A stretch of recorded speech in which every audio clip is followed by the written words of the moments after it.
If you're over the age of 50 and you get tired when walking, there is likely to be one major reason why. And in today's video, I'm going to reveal what that reason is and how to fix it.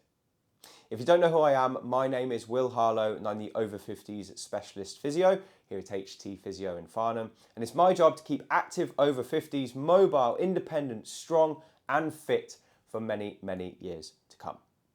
So the reason for you becoming tired when walking is actually backed up by science. And this is something that affects many over 50s. We're going to talk about it in just a second. But before I reveal what it is, the exercises and advice in this video are not going to be suitable for everyone. I just need to let you know. Please do get checked out by your doctor before you give this stuff a try. And if it causes you any pain, just avoid it. Anyway, let's have a look at the reason and how to fix it now. One of the biggest reasons for over 50s getting tired when they walk is weakness in the calves. And this has been shown in a scientific study that showed that many over 50s do have weakness in their calves compared to age-matched controls.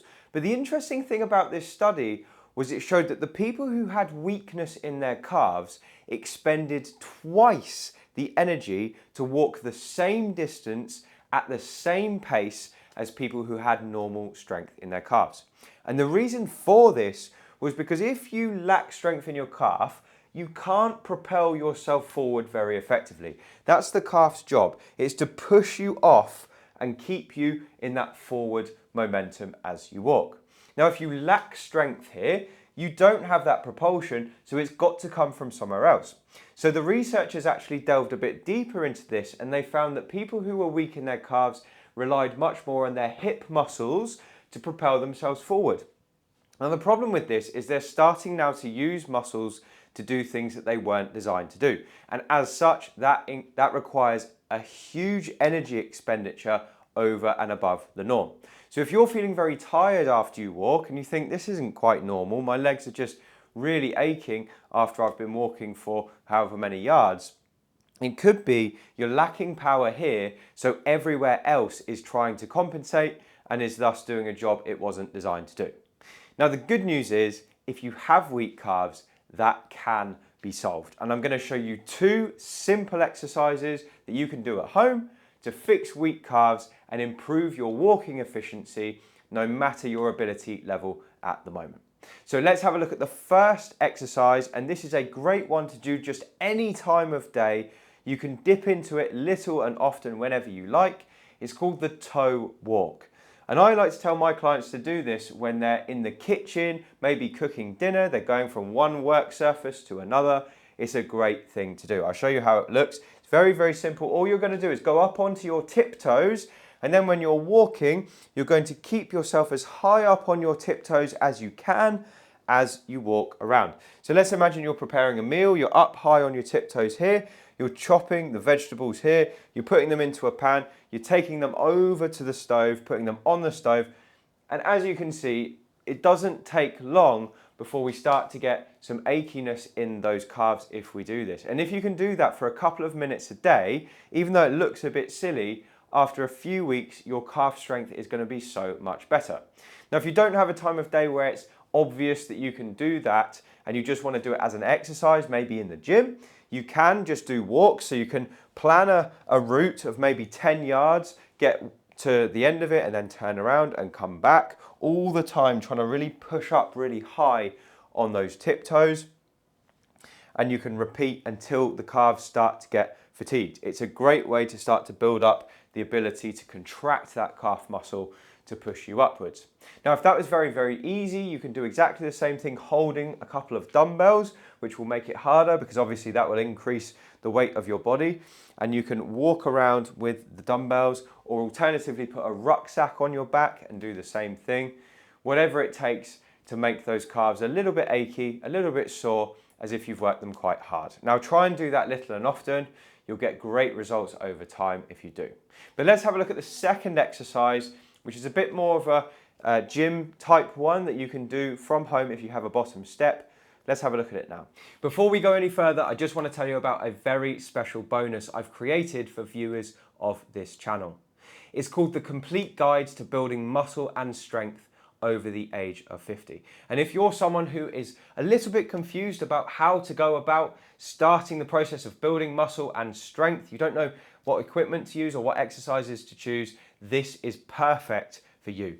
It's an exclusive 25-minute video that you can't find anywhere else, where I teach you all the ins and outs of building muscle and strength specific for people over the age of 50.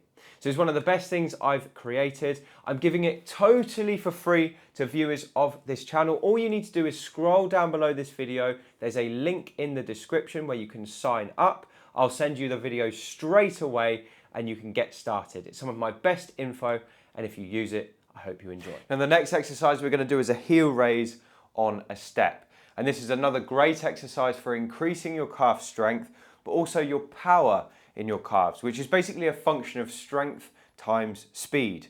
So for a powerful contraction, it needs to be a fast contraction, and that's what we're going to work on here. So you need your bottom step, or just a block on the floor that you can hang your heels off. And I'm going to show you how this works. So you're going to use your bottom step like this, put both feet on, and you want your knees nice and straight, and you want just the balls of your feet on that step. Now you can hold on to a banister, so don't worry if you lack balance, that's absolutely fine to hold on. And then the first thing we're going to do is just let our heels drop down towards the floor as far as we can until we start to feel a stretch in those calves. Now when you get that stretch, that's great, because that means you've put your calves into a stretched position, and that's where we're going to contract from, so we get a full range of motion through that ankle. So we're in that stretched position, keep the legs nice and straight, and then we're going to try and push up just to the count of 1, so it's a nice quick contraction up, and then very slowly we're going to go all the way back down, possibly to the count of 3 or 4, and drop those heels. And when we get to the natural end, I want you to try and push an extra millimetre down. So we're now pushing the heel down towards the floor, again to try and find that stretch in the calves. Once you've got the stretch, bang, it's up nice and quickly. It's a big, powerful contraction, and then it's really slow on the way back down. So this is super relevant to walking, because every time you contract your calves, it's a powerful contraction to push you forward. Again, up we go, nice and quick, and then slowly, slowly back down like this. Now, when you're doing this, I'd recommend you try and work in sets of between 10 and 20 in a row. Up again, nice and quick, boom, and then stop, and then down. So 10 and 20 in a row, it's a great kind of rep range for the calves, because they tend to be pretty strong, but they're also pretty good in terms of endurance. So you need to give them a little bit more than many other muscle groups. It's a tough muscle, and we have to work it to the point of fatigue. So if it doesn't feel tired by the end of the set, not that much has happened. So you're probably going to want to work up to about 20 repetitions. If you can do more than 20 and you don't feel anything in your calf at all, then you need to do it with weight. And you can either put a rucksack on, or you can hold a dumbbell and do it like that, or you can do it just on one leg. Now, I prefer to use weights because obviously we're doing a powerful contraction, so it's more of a tendency to lose balance on one leg. But if you wanted to do it, it would look like this. You drop just the one heel down, and then it's bang, up nice and quick, and then slowly, slowly, slowly coming all the way back down. And then we're just going to hang that heel off like that, and then it's nice, powerful contraction up, and then slowly, slowly, slowly, all the way back down like that. Good. So that's how we do it. That should build some strength in your calves and some power in your walking, and hopefully it will increase your endurance so you won't feel so tired when you walk as a result. So that's the major reason why you get tired when walking and how to fix it. I hope you found this video useful. If you found something new in this video, please do let us know in the comments, because we love to read them and they do really help us to improve our future videos. So thank you so much for doing that. And if you want to get more from me, you can pick up a copy of my book. It's called Thriving Beyond 50, and you can find it on Amazon using the link below. It's got loads of exercises and advice for problems like this inside. Anyway, thank you so much for watching. I truly appreciate your time, and I'll speak to you again on the next video.